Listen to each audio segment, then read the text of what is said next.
Welcome to Soft Hour Library. Tonight's story begins now. Close your eyes and rest. Chapter 3. Arrangements settled. Harris's method of doing work. How the elderly. Family man puts up a picture. George makes a sensible remark. Delights of early morning bathing. Provisions for getting upset. So, on the following evening, we again assembled to discuss and arrange our plans. Harris said, "Now, the first thing to settle is what to take with us. Now, you get a bit of paper and write down. Jay, and you get the grocery catalog. George, and somebody give me a bit of pencil. And then I'll make out a list." That's Harris all over, so ready to take the burden of everything himself and put it on the backs of other people. He always reminds me of my poor Uncle Podger. You never saw such a commotion up and down a house in all your life as when my Uncle Podger undertook to do a job. A picture would have come home from the frame makers and be standing in the dining room, waiting to be put up, and Aunt Podger would ask what was to be done with it. And Uncle Podger would say, "Oh, you leave that to me. Don't you, any of you, worry yourselves about that. I'll do all that." And then he would take off his coat and begin. He would send the girl out for 6 of nails, and then one of the boys after her to tell her what size to get. And from that, he would gradually work down and start the whole house. "Now you go and get me my hammer. Will," he would shout, "and you bring me the rule. Tom and I shall want the step ladder. And I had better have a kitchen chair, too, and the Jim, you run round to Mr. Goggles and tell him Pa's kind regards and hopes his leg's better, and will he lend him his spirit level, and don't you go. Maria, because I shall want somebody to hold me the light, and when the girl comes back, she must go out again for a bit of picture cord, and Tom, where's Tom? Tom, you come here, I shall want you to hand me up the picture." And then he would lift up the picture and drop it, and it would come out of the frame, and he would try to save the glass and cut himself, and then he would spring round the room looking for his handkerchief. He could not find his handkerchief because it was in the pocket of the coat he had taken off, and he did not know where he had put the coat, and all the house had to leave off looking for his tools and start looking for his coat while he would dance round and hinder them. "Doesn't anybody in the whole house know where my coat is? I never came across such a set in all my life. Upon my word, I did. 6 of you, and you can't find a coat that I put down not 5 minutes ago. Of all the..." Then he'd get up and find that he had been sitting on it and would call out, "Hello, you can give it up, I've found it myself now." Might just as well ask the cat to find anything as expect you people to find it. And when half an hour had been spent in tying up his finger, and a new glass had been got, and the tools, and the ladder, and the chair, and the candle had been brought, he would have another go. The whole family, including the girl and the charwoman, standing round in a semicircle, ready to help. 2 people would have to hold the chair, and a third would help him up on it. and hold him there, and a fourth would hand him a nail, and a fifth would pass him up the hammer, and he would take hold of the nail and drop it. There, he would say, in an injured tone, "Now the nail's gone." And we would all have to go down on our knees and grovel for it, while he would stand on the chair and grunt and want to know if he was to be kept there all the evening. The nail would be found at last, but by that time he would have lost the hammer. "Where's the hammer? What did I do with the hammer? Great heavens, 7 of you, gaping round there. And you don't know what I did with the hammer."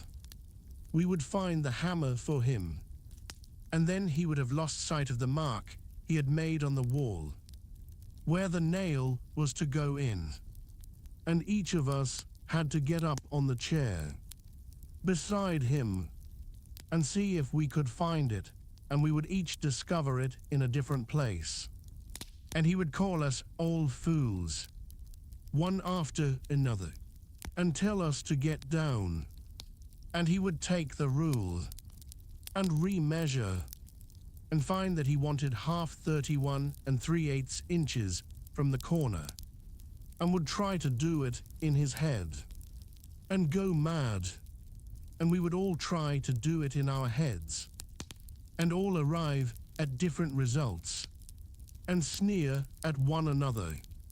And in the general row, the original number would be forgotten, and Uncle Podger would have to measure it again. He would use a bit of string this time, and at the critical moment, when the old fool was leaning over the chair at an angle of 45, and trying to reach a 0.3 inches beyond what was possible for him to reach, the string would slip, and down he would slide on to the piano, a really fine musical effect being produced by the suddenness with which his head and body struck all the notes at the same time. And Aunt Maria would say that she would not allow the children to stand round and hear such language. At last, Uncle Podger would get the spot fixed again, and put the point of the nail on it with his left hand, and take the hammer in his right hand, and, with the first blow, he would smash his thumb and drop the hammer with a yell on somebody's toes. Aunt Maria would mildly observe that next time Uncle Podger was going to hammer a nail into the wall, she hoped he'd let her know in time, so that she could make arrangements to go and spend a week with her mother while it was being done. "Oh, you women, you make such a fuss over everything," Uncle Podger would reply, picking himself up. "Why, I like doing a little job of this sort." And then he would have another try, and at the second blow, the nail would go clean through the plaster, and half the hammer after it, and Uncle Podger be precipitated against the wall with force nearly sufficient to flatten his nose. Then we had to find the rule and the string again, and a new hole was made, and about midnight, the picture would be up, very crooked and insecure, the wall for yards round looking as if it had been smoothed down with a rake, and everybody dead beat and wretched except Uncle Podger. "There you are," he would say, stepping heavily off the chair on to the charwoman's corns, and surveying the mess he had made with evident pride. "Why, some people would have had a man in to do a little thing like that. Harris will be just that sort of man when he grows up. I know, and I told him so. I said I could not permit him to take so much labor upon himself. I said, No, you get the paper, and the pencil, and the catalogue, and George, write down, and I'll do the work. The first list we made out had to be discarded. It was clear that the upper reaches of the Thames would not allow of the navigation of a boat sufficiently large to take the things we had set down as indispensable, so we tore the list up and looked at one another. George said, "You know we are on a wrong track altogether. We must not think of the things we could do with, but only of the things that we can't do without." George comes out really quite sensible at times. You'd be surprised. I call that downright wisdom, not merely as regards the present case, but with reference to our trip up the river of life. Generally, how many people on that voyage load up the boat till it is ever in danger of swamping with a store of foolish things which they think essential to the pleasure and comfort of the trip, but which are really only useless lumber. How they pile the poor little craft mast-high with fine clothes and big houses, with useless servants, and a host of swell friends that do not care twopence for them, and that they do not care three halfpence for, with expensive entertainments that nobody enjoys, with formalities and fashions, with pretense and ostentation, and with, oh, heaviest, maddest lumber of all, the dread of what will my neighbor think, with luxuries that only cloy, with pleasures that bore, with empty show that, like the criminal's iron crown of yore, makes to bleed and swoon the aching head that wears it. It is lumber. Man, all lumber, throw it overboard. It makes the boat so heavy to pull, you nearly faint at the oars. It makes it so cumbersome and dangerous to manage. You never know a moment's freedom from anxiety and care. Never gain a moment's rest for dreamy laziness. No time to watch the windy shadows skimming lightly o'er the shallows, or the glittering sunbeams flitting in and out among the ripples, or the great trees by the margin looking down at their own image, or the woods all green and golden, or the lilies white and yellow, or the somber waving rushes, or the sedges, or the orchis, or the blue forget-me-nots. Throw the lumber over. Man, let your boat of life be light, packed with only what you need, a homely home and simple pleasures. One or two friends, worth the name. Someone to love and someone to love you. A cat, a dog, and a pipe or two. Enough to eat and enough to wear, and a little more than enough to drink, for thirst is a dangerous thing.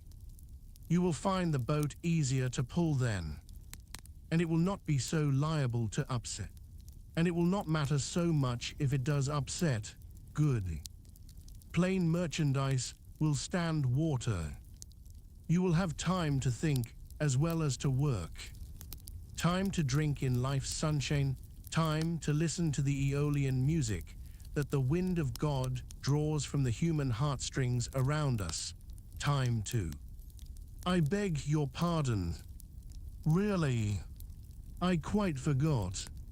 Well, we left the list to John, and he began it.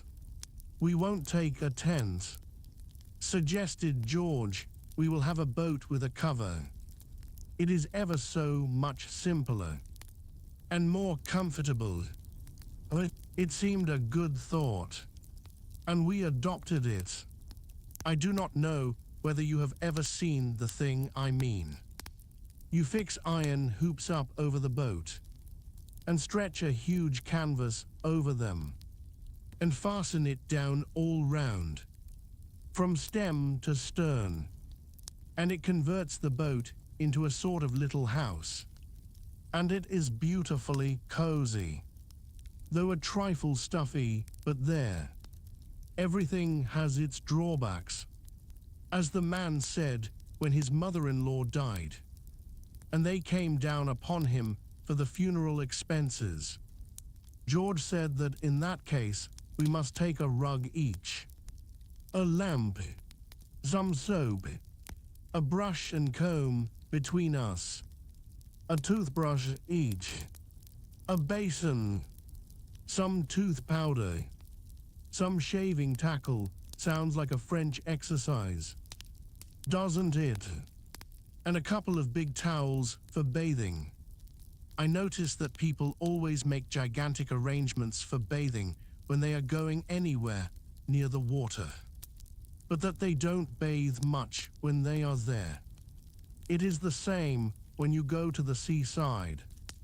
I always determine, when thinking over the matter in London, that I'll get up early every morning and go and have a dip before breakfast.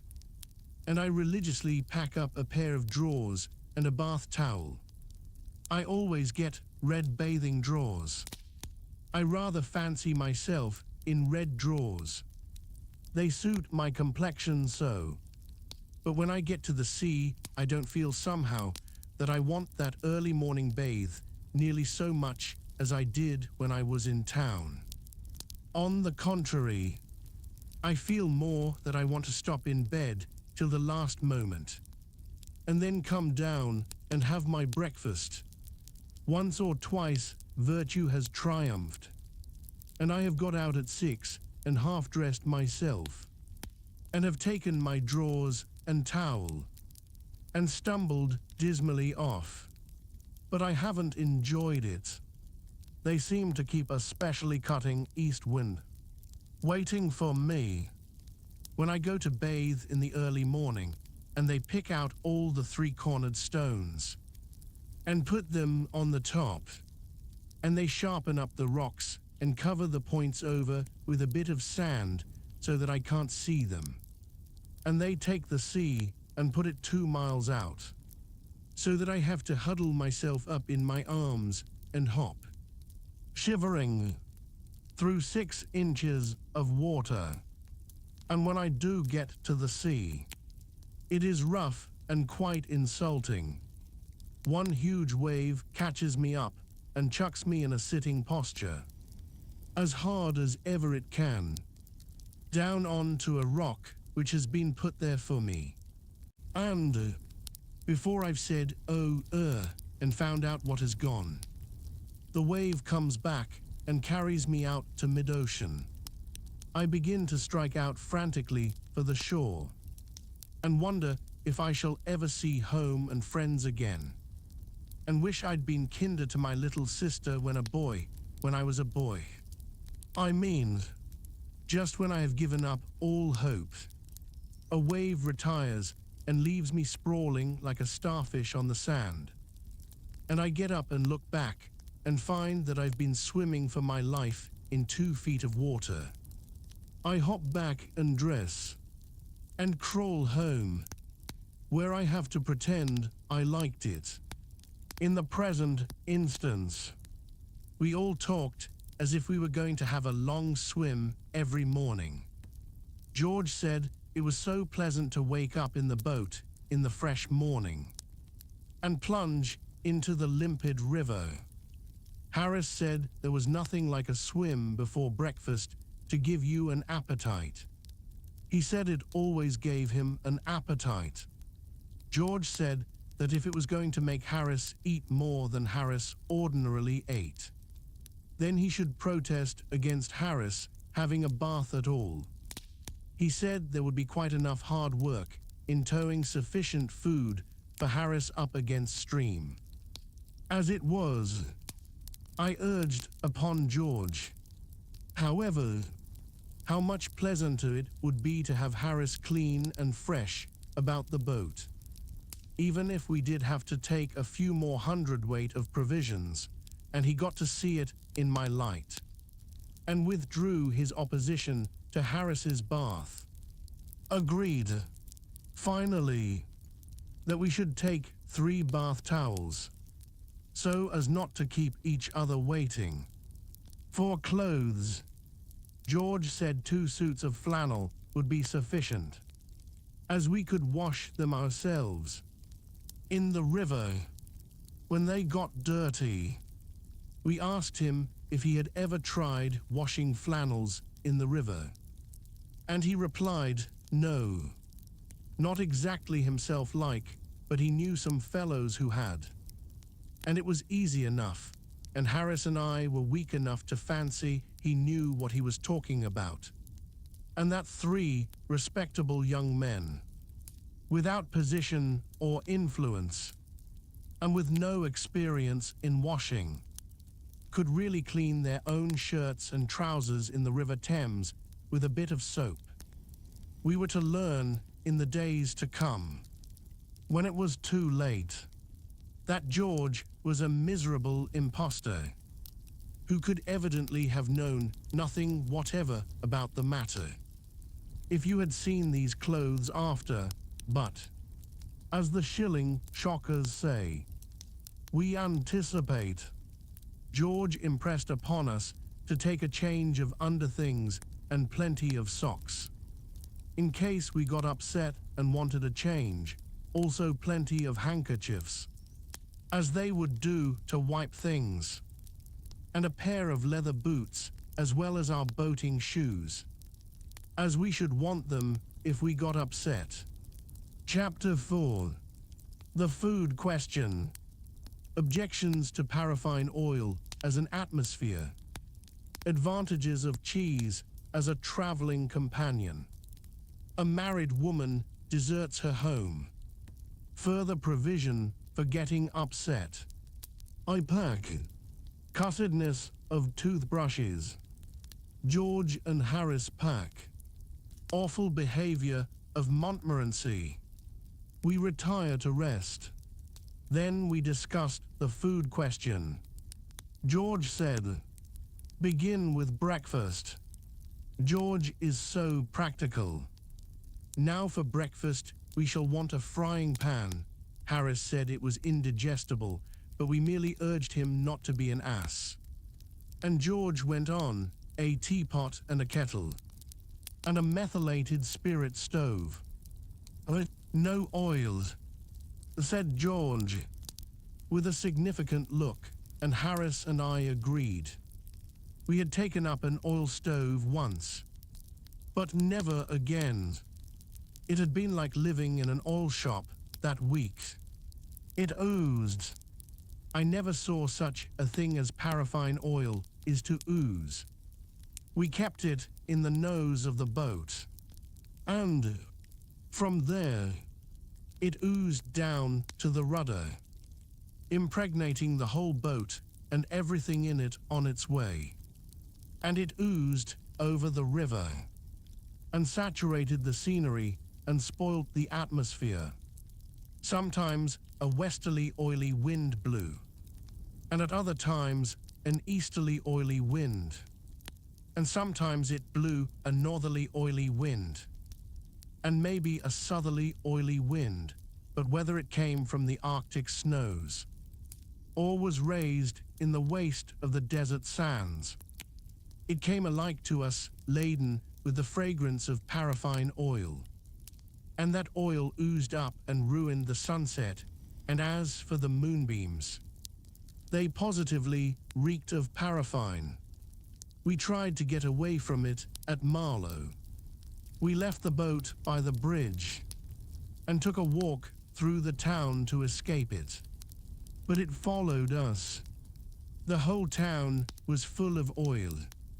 We passed through the churchyard, and it seemed as if the people had been buried in oil. The high street stunk of oil. We wondered how people could live in it. And we walked miles upon miles out Birmingham Way, but it was no use. The country was steeped in oil. At the end of that trip, we met together at midnight in a lonely field, under a blasted oak. and took an awful oath. We had been swearing for a whole week about the thing in an ordinary, middle-class way. But this was a swell affair, an awful oath never to take paraffine oil with us in a boat again, except, of course, in case of sickness. Therefore, in the present instance, we confine ourselves to methylated spirit. Even that is bad enough. You get methylated pie and methylated cake. But methylated spirit is more wholesome when taken into the system in large quantities than paraffine oil. For other breakfast things, George suggested eggs and bacon, which were easy to cook, cold meat, tea, bread and butter, and jam. For lunch, he said, we could have biscuits, cold meat, bread and butter, and jam, but no cheese. Cheese, like oil, makes too much of itself. It wants the whole boat to itself. It goes through the hamper and gives a cheesy flavor to everything else there. You can't tell whether you are eating apple pie or German sausage, or strawberries and cream. It all seems cheese. There is too much odor about cheese. I remember a friend of mine buying a couple of cheeses at Liverpool. Splendid cheeses they were, ripe and mellow, and with a 200 horsepower scent about them that might have been warranted to carry 3 miles and knock a man over at 200 yards. I was in Liverpool at the time, and my friend said that if I didn't mind, he would get me to take them back with me to London, as he should not be coming up for a day or two himself, and he did not think the cheeses ought to be kept much longer. Though, with pleasure, dear boy, I replied, with pleasure. I called for the cheeses and took them away in a cab. It was a ramshackle affair, dragged along by a knock-kneed, broken-winded somnambulist, which his owner, in a moment of enthusiasm, during conversation, referred to as a horse. I put the cheeses on the top, and we started off at a shamble that would have done credit to the swiftest steamroller ever built, and all went merry as a funeral bell, until we turned the corner. There, the wind carried a whiff from the cheeses full on to our steed. It woke him up, and, with a snort of terror, he dashed off at 3 miles an hour. The wind still blew in his direction, and before we reached the end of the street, he was laying himself out at the rate of nearly 4 miles an hour, leaving the cripples and stout old ladies simply nowhere. It took 2 porters as well as the driver to hold him in at the station, and I do not think they would have done it. Even then, had not one of the men had the presence of mind to put a handkerchief over his nose and to light a bit of brown paper. I took my ticket and marched proudly up the platform, with my cheeses, the people falling back respectfully on either side. The train was crowded, and I had to get into a carriage where there were already 7 other people. One crusty old gentleman objected, but I got in, notwithstanding, and, putting my cheeses upon the rack, squeezed down with a pleasant smile, and said it was a warm day. A few moments passed, and then the old gentleman began to fidget. Very close in here, he said, quite oppressive. said the man next him. And then they both began sniffing. And at the third sniff, they caught it right on the chest and rose up without another word and went out. And then a stout lady got up and said it was disgraceful that a respectable married woman should be harried about in this way, and gathered up a bag and 8 parcels and went.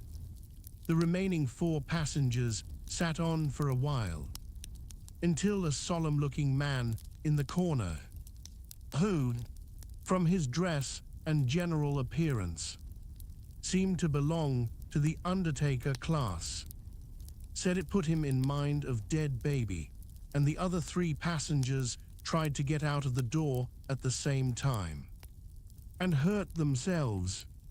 I smiled at the black gentleman and said I thought we were going to have the carriage to ourselves, and he laughed pleasantly and said that some people made such a fuss over a little thing. But even he grew strangely depressed after we had started. And so, when we reached Crewe, I asked him to come and have a drink. He accepted, and we forced our way into the buff, where we yelled and stamped and waved our umbrellas for a quarter of an hour, and then a young lady came and asked us if we wanted anything. "What's yours?" I said, turning to my friend. "I'll have half a crown's worth of brandy." "Nate, if you please, miss," he responded, and he went off quietly after he had drunk it and got into another carriage, which I thought mean. From Crewe, I had the compartment to myself, though the train was crowded. As we drew up at the different stations, the people, seeing my empty carriage, would rush for it. "Here, why are Maria, come along. Plenty of room."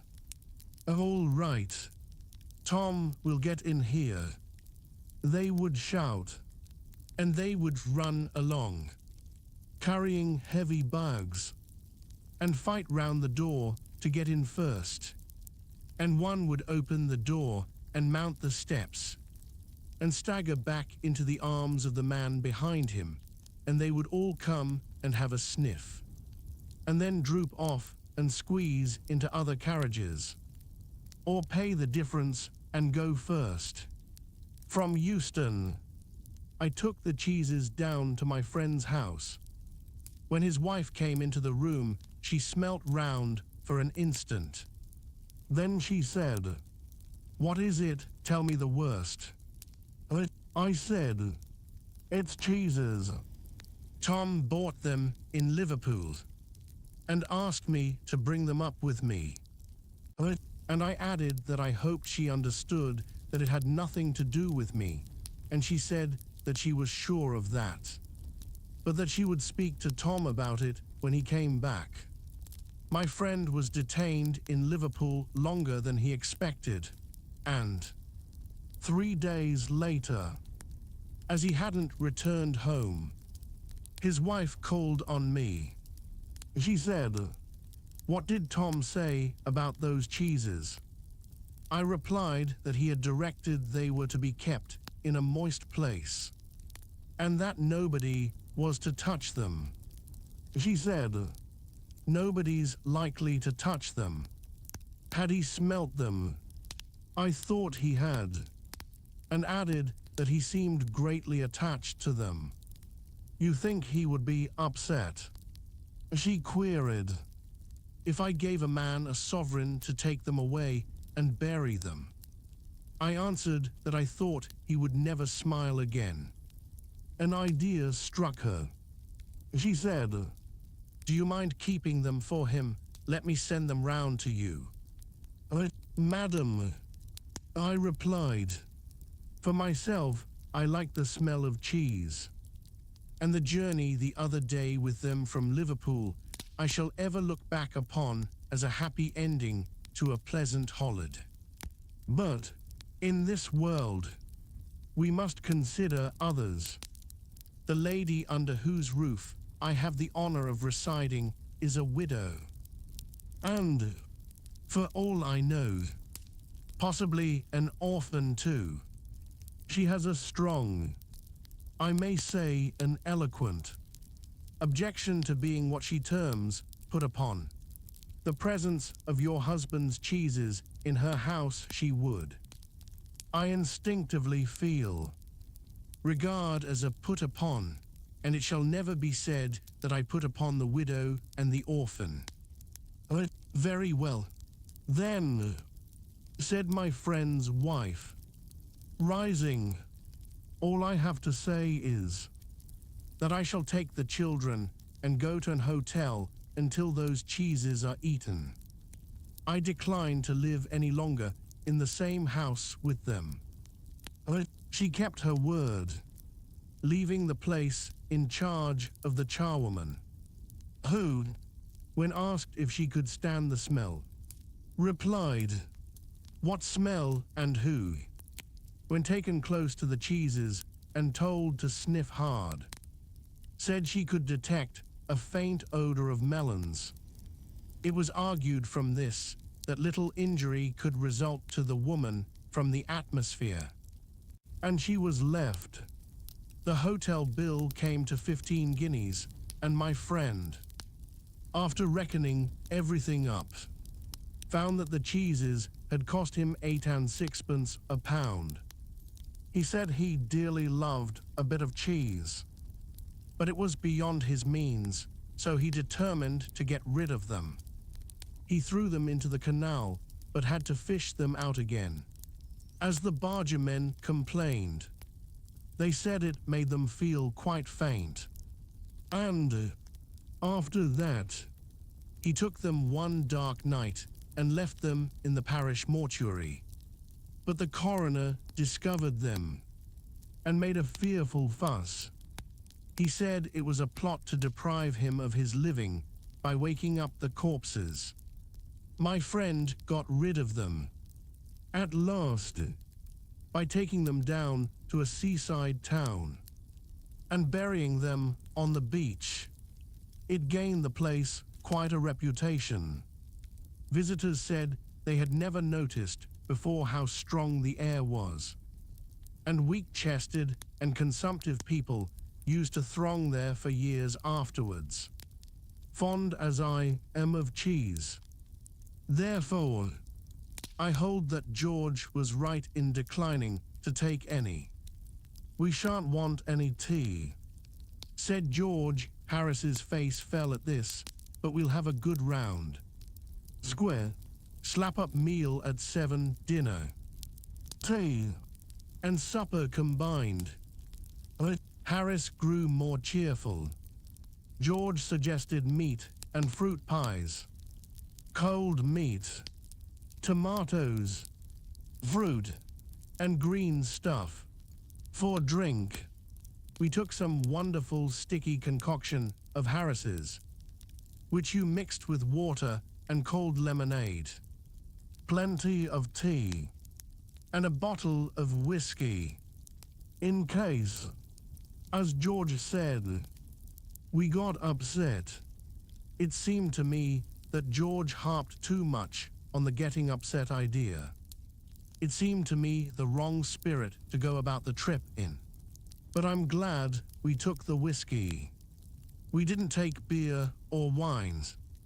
They are a mistake up the river. They make you feel sleepy and heavy. A glass in the evening when you are doing a mouch round the town and looking at the girls is all right enough, but don't drink when the sun is blazing down on your head and you've got hard work to do. We made a list of the things to be taken, and a pretty lengthy one it was, before we parted that evening. The next day, which was Friday, we got them all together and met in the evening to pack. We got a big Gladstone for the clothes and a couple of hampers for the victuals and the cooking utensils. We moved the table up against the window, piled everything in a heap in the middle of the floor, and sat round and looked at it. I said I'd pack. I rather pride myself on my packing. Packing is one of those many things that I feel I know more about than any other person living. It surprises me myself sometimes how many of these subjects there are. I impressed the fact upon George and Harris and told them that they had better leave the whole matter entirely to me. They fell into the suggestion with a readiness that had something uncanny about it. George put on a pipe and spread himself over the easy chair, and Harris cocked his legs on the table and lit a cigar. This was hardly what I intended. What I had meant, of course, was that I should boss the job, and that Harris and George should potter about under my directions, I pushing them aside every now and then with, "Lo, you here, let me do it." There you are. Simple enough, really teaching them. As you might say, their taking it in the way they did irritated me. There is nothing does irritate me more than seeing other people sitting about doing nothing when I'm working. I lived with a man once who used to make me mad that way. He would loll on the sofa and watch me doing things by the hour together, following me round the room with his eyes. Wherever I went, he said it did him real good to look on at me, messing about. He said it made him feel that life was not an idle dream to be gaped and yawned through, but a noble task, full of duty and stern work. He said he often wondered now how he could have gone on before he met me, never having anybody to look at while they worked. Now, I'm not like that. I can't sit still and see another man slaving and working. I want to get up and superintend, and walk round with my hands in my pockets, and tell him what to do. It is my energetic nature. I can't help it. However, I did not say anything, but started the packing. It seemed a longer job than I had thought it was going to be, but I got the bag finished at last, and I sat on it and strapped it. "Ain't you going to put the boots in?" said Harris. And I looked round and found I had forgotten them. That's just like Harris. He couldn't have said a word until I'd got the bag shut and strapped. Of course. And George laughed, one of those irritating, senseless, chuckle-headed, crack-jawed laughs of his. They do make me so wild.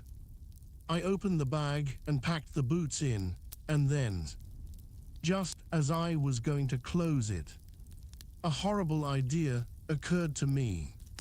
Had I packed my toothbrush, I don't know how it is, but I never do know whether I've packed my toothbrush. My toothbrush is a thing that haunts me when I'm traveling, and makes my life a misery. I dream that I haven't packed it, and wake up in a cold perspiration, and get out of bed and hunt for it. And in the morning, I pack it before I have used it, and have to unpack again to get it. And it is always the last thing I turn out of the bag, and then I repack and forget it, and have to rush upstairs for it at the last moment and carry it to the railway station, wrapped up in my pocket handkerchief. Of course, I had to turn every mortal thing out now. And, of course, I could not find it. I rummaged the things up into much the same state that they must have been before the world was created. and when chaos reigned. Of course, I found George's and Harris's 18 times over, but I couldn't find my own. I put the things back one by one and held everything up and shook it. Then I found it inside a boot. I repacked once more. When I had finished, George asked if the soap was in. I said I didn't care a hang whether the soap was in or whether it wasn't, and I slammed the bag to and strapped it, and found that I had packed my tobacco pouch in it, and had to reopen it. It got shut up finally at 10:05 p.m., and then there remained the hampers to do. Harris said that we should be wanting to start in less than 12 hours' time, and thought that he and George had better do the rest, and I agreed and sat down. And they had a go.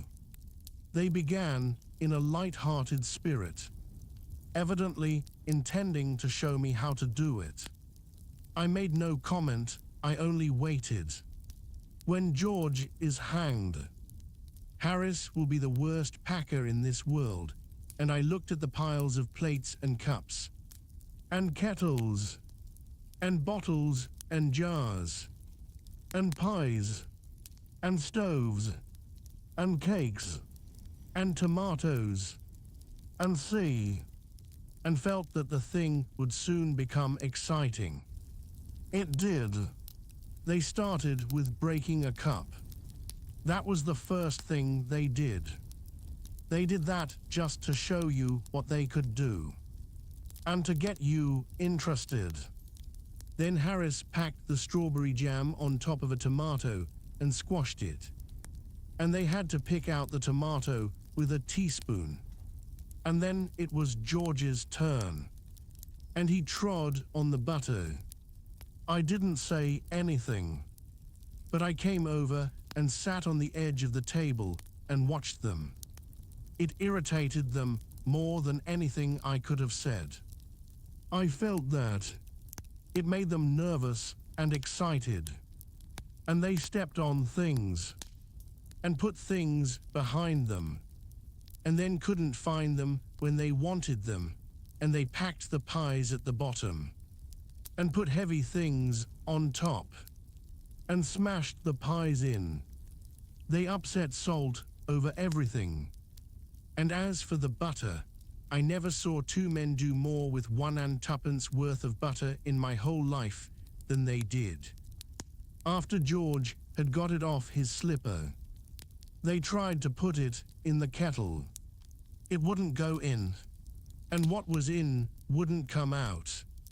They did scrape it out at last, and put it down on a chair, and Harris sat on it, and it stuck to him, and they went looking for it all over the room. I'll take my oath I put it down on that chair, said George, staring at the empty seat. I saw you do it myself, not a minute ago, said Harris. Then they started round the room again looking for it, and then they met again in the center, and stared at one another. Most extraordinary thing I ever heard of, said George. So mysterious, said Harris. Then George got round at the back of Harris and saw it. Why, here it is all the time, he exclaimed indignantly. Where? Cried Harris, spinning round. Stand still. Can't you? Roared George, flying after him. And they got it off and packed it in the teapot. Montmorency was in it all. Of course, Montmorency's ambition in life is to get in the way and be sworn at. If he can squirm in anywhere where he particularly is not wanted, and be a perfect nuisance, and make people mad, and have things thrown at his head, Then he feels his day has not been wasted. To get somebody to stumble over him and curse him steadily for an hour is his highest aim and object, and when he has succeeded in accomplishing this, his conceit becomes quite unbearable. He came and sat down on things just when they were wanted to be packed, and he labored under the fixed belief that whenever Harris or George reached out their hand for anything, it was his cold, damp nose that they wanted. He put his leg into the jam, and he worried the teaspoons, and he pretended that the lemons were rats, and got into the hamper and killed 3 of them before Harris could land him with the frying pan. Harris said I encouraged him. I didn't encourage him. A dog like that don't want any encouragement. It's the natural, original sin that is born in him that makes him do things like that. The packing was done at 12:50, and Harris sat on the big hamper and said he hoped nothing would be found broken. George said that if anything was broken, it was broken, which reflection seemed to comfort him. He also said he was ready for bed. We were all ready for bed. Harris was to sleep with us that night, and we went upstairs. We tossed for beds, and Harris had to sleep with me. He said, "Do you prefer the inside or the outside?" I said I generally preferred to sleep inside a bed. Harris said it was old. George said, "What time shall I wake you fellows?" Harris said, 7. I said, "No, 6, because I wanted to write some letters." Harris and I had a bit of a row over it, but at last split the difference and said 6:30. Wake us at 6:30. George, we said. George made no answer, and we found, on going over, that he had been asleep for some time, so we placed the bath where he could tumble into it on getting out in the morning, and went to bed ourselves.